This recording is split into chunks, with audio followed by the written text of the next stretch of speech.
If you spend any time looking up diet advice online, you'll notice nutritional choices are often framed as a zero-sum battle. Every food is put into a bracket where one must defeat another to earn its place on your plate. We tend to evaluate biological tools the same way we compare tech products. Trying to decide if one fruit is objectively superior to another misses the point of how our bodies process energy. When you pick what to eat based on general hype, rather than what your body needs at that specific moment, the results are predictable: midday metabolic crashes, sudden mental fatigue, and digestive discomfort. Take two common choices, the watermelon and the apple.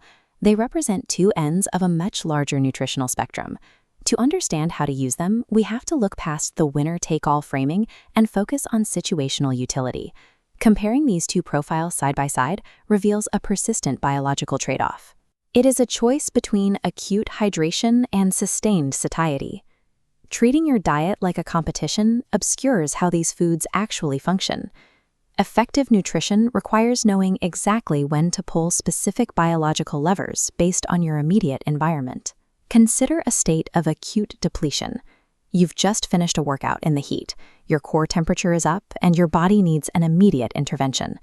This is where the watermelon profile is most effective. It acts as a specialized delivery system, consisting of high-volume biomatter that is 90% water.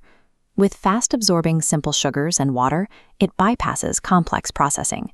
It sweeps your system to rapidly replenish glycogen and cool you down.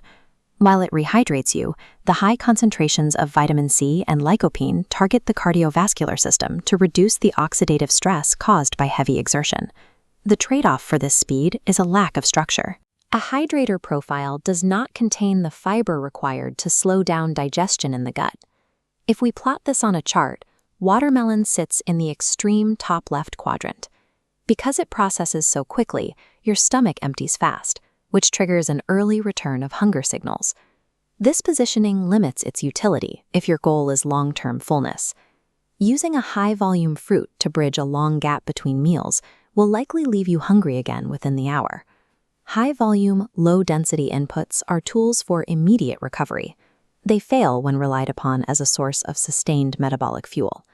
Now, shift the scenario. You are at your desk for a long, sedentary workday, and you need to maintain stable energy levels for several hours. In this context, you need a stabilizer. The apple profile is built around a dense concentration of dietary pectin. This pectin changes the mechanical process of digestion. It creates a physical barrier that slows down gastric emptying. This delay results in a steady, metered release of energy into your bloodstream. It prevents the sharp spikes and subsequent crashes that often follow a high-sugar snack.